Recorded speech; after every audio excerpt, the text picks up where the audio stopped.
A few nights ago, I watched the movie Obsession, and it wasn't really the movie that stuck with me as much. I don't even think I was fully focused on it half the time. It was more of just something I had on in the background while my mind drifted somewhere else, because after it ended, there was this one feeling I couldn't really shake. Not obsession, more like attachment. That strange thing that happens when someone hasn't been part of your life for a long time, but they still somehow show up in your thoughts, like they never left. It doesn't feel intentional either. You're just doing normal stuff. You're in the middle of your day, not thinking about anything in particular, and then something small triggers it. A song, a random moment that doesn't seem that important.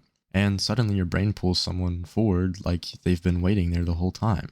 What's weird is it doesn't always make sense who it is. It's not always the people you expect. Sometimes it's someone you barely knew or never even officially had a relationship with. And sometimes it's just a person who existed in your life for a short period of time. But for whatever reason, they left a deeper mark than people who were around for years. I've always found that kind of strange, because logically, time should matter more, right? Years of knowing someone should outweigh a few weeks or months, but your brain doesn't really keep score that way. It remembers the intensity more than duration. It remembers what felt important, not what objectively was. And I don't think anyone really explains that when you're younger. You kind of grow up thinking moving on is just something that happens in the background, like time is doing most of the work for you. Like you just wait long enough and people fade out automatically. But that's not really how it works, at least not in my experience. Time doesn't erase people, it just stops them from being as loud. There was this girl a while back, and there wasn't anything dramatic about it. No relationship, no argument, no clear moment where things started or ended. Nothing you could point to and say, that's what happened. And I think that's part of why it stuck around longer than it should have, because there was no structure to it, no definition, just this in-between space where something could have been there, but never fully became anything. And I remember at the time, I would overthink everything, little messages and short replies, and even the timing of things. Even things that, looking back, were completely normal. I would read meaning into stuff that probably had none. Not because I was trying to create a fantasy or anything, but because the brain naturally tries to fill in gaps when information is incomplete. And when you don't have clarity, you start building it yourself, piece by piece, until you're no longer reacting to what's actually happening. You're reacting to the version of the situation you've created in your head.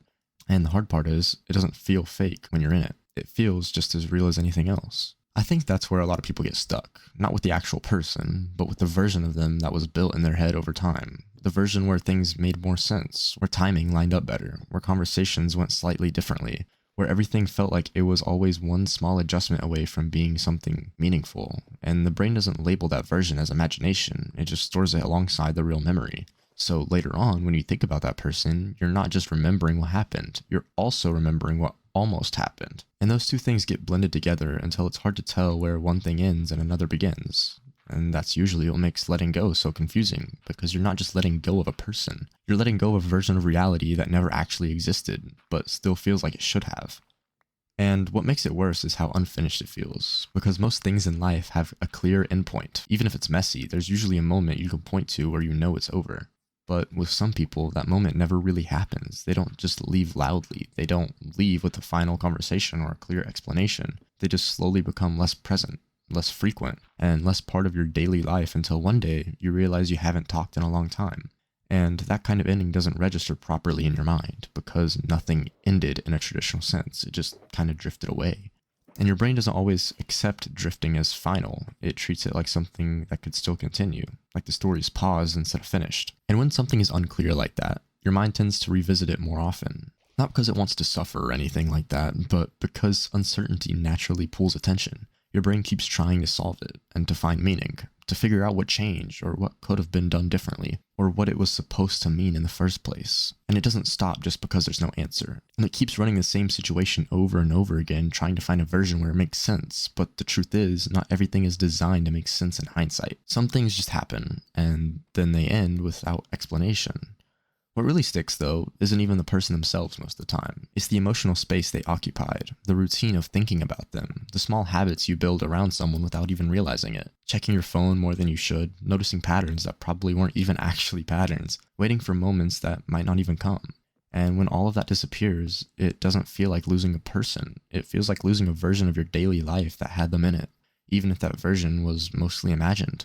And I think distance plays a bigger role in your memory than people realize, because when enough time passes, your brain stops replaying everything evenly. It filters things. It keeps certain moments and drops others, and usually what survives are the highlights, the conversations that felt meaningful, the moments where everything felt easy, the times where you felt a connection, even if it was brief. And over time, those highlights become the entire story in your head. Everything else fades into the background, so when you think back, it feels like something bigger than it actually was. Not necessarily because you're lying to yourself, but because that's just how memory simplifies things. It turns complicated, inconsistent experiences into clean narratives. And maybe that's part of why some people stay in your head longer than others. Not because they were the most important thing in your life, but because they were attached to a version of reality that never fully resolved. A version your mind never got closure on. So it keeps going back to it, even when nothing new is there. Not to hurt you or confuse you, just because it never got a clear reason to stop. And over time, that loop does slow down. Not suddenly, or in a noticeable moment, just gradually without you even realizing it.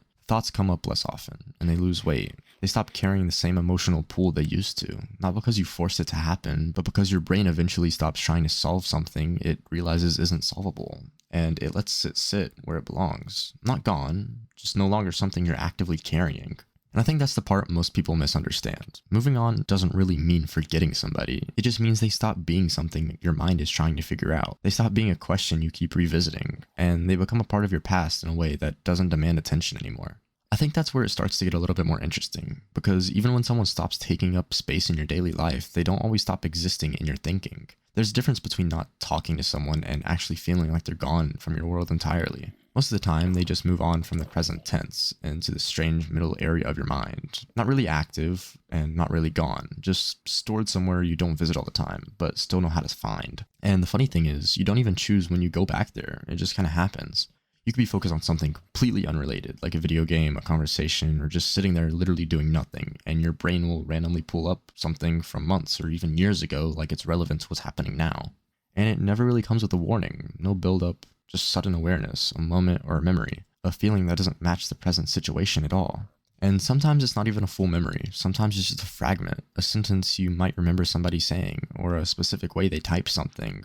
Maybe even a small interaction that didn't seem important at the time, but somehow stayed.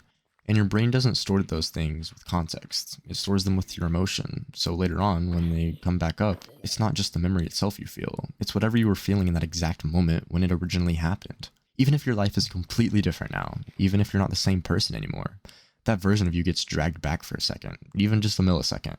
And you kind of sit there realizing how far away that time actually is. I think that's part of why certain people feel harder to move on from than others. It's not always about the depth. It's about timing. Some people show up at a point in your life where things are changing, when you're figuring yourself out and your routines aren't fully stable yet. And when someone becomes a part of that period, they don't just attach to who you were at the time. They attach to the version of you that was still forming. So when they leave, it doesn't just feel like losing them. It feels like part of the environment you were becoming yourself in. And that's harder to separate from, because it's not just about them. It's about who you were around them. That's where a lot of people misread their own memory. They think they miss a person, but a lot of the time, or at least some of the time, they're actually missing the version of themselves that existed during that time. The way things felt simpler, or more uncertain in a way that felt exciting rather than stressful. The routines, the attention, the small sense of possibility that used to sit in the background of everything. And when that disappears, your brain doesn't always label it correctly. It just attaches everything to the person, because that's the easiest thing to point at. But even then, there's another layer to it, because not every memory is neutral. Some of them get replayed because they're unresolved emotionally, not because something big happened, but because something almost happened. A moment where you thought something might shift, a conversation that felt like it was headed somewhere but never did, a situation where you expected a different outcome, even if you never said that out loud. And those things are the ones that tend to stick out the most, because your brain doesn't like unfinished emotional hoops. It keeps them open in the background, even when you're not thinking about them directly. And the longer you go without closure, the more your mind starts creating its own version of it. Not in a dramatic way, more like subtle rewrites over time. You remember things a little differently than they actually happened. You emphasize certain moments more than others, and you soften the parts that were confusing or uncomfortable. And without realizing it, you build a version of the past that feels more meaningful than it actually was in real time. Not because you're trying to lie to yourself, but because your brain prefers a clean story over a messy one, even if the clean story isn't fully accurate. Eventually, that becomes the version you think about, not what actually happened, but what it felt like it meant. And that's where attachment really gets complicated, because you're no longer reacting to history, you're reacting to interpretation. But here's the part that's kind of uncomfortable to think about. Most of those loops don't actually need an answer. There isn't a missing piece you failed to figure out. There isn't a reason that would suddenly make everything click if you knew it. A lot of the time, things ended exactly as they were going to end based on how they were in that moment. Not a hidden explanation, no alternate outcome sitting just out of reach. Just a situation that played out, and then stopped. And the mind doesn't always accept that easily, because it wants meaning, and it wants structure, and it wants something to point to so the whole thing feels complete. But life doesn't always give that, and when it doesn't, your brain fills out the silence with whatever makes the most sense emotionally, even if it's not super accurate.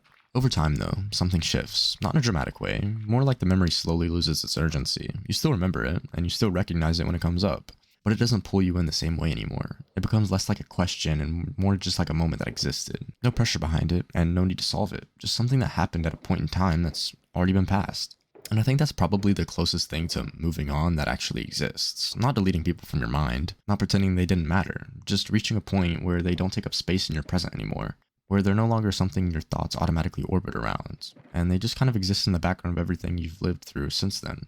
I think the strange part is, even when something is fully settled into the past, your brain still has a way of checking in on it every now and then. Not because it wants to go back, but because it remembers what it used to feel like when that thing mattered more than it does now. And that comparison is usually what catches people off guard, because you don't realize how much you've changed until you revisit something that used to feel huge, and it doesn't hit the same anymore. Sometimes that feels good, like progress and distance worked towards, but other times it just feels weird, like you're looking at a version of yourself that doesn't really match who you are anymore. That's part of why certain memories don't fully fade.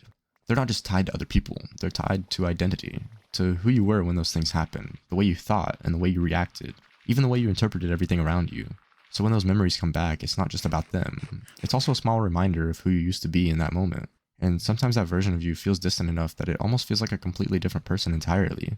There's also something kind of subtle that happens over time. The memory doesn't stay sharp, it softens, not in a way that makes it disappear, but in a way that makes it less detailed. You stop remembering exact conversations and the small specifics, but the feeling stays, and that's usually what keeps it alive longer than anything else, because feelings don't need detail to exist, they just need a trigger, like a sound or a place, or even a thought that doesn't even seem connected, and suddenly everything else fills itself back in for a moment. But the further you get from it, the more those moments start to feel disconnected from your present life, like they belong to someone else's story. And even if you can still access them in your mind, they don't sit on top of your thoughts anymore, they sit underneath everything else, quiet, not gone, just not leading to anything in your head anymore. I think if you look at it long enough, you start to realize something a bit uncomfortable, but also kind of freeing. Most of what keeps people in your head isn't actually the person, it's the version of reality your mind kept trying to build around them, the version where things made more sense, where timing aligned differently, where conversations went one step further than they actually did. And when you strip all that away, what you're left with is usually something a lot simpler than it felt at the time.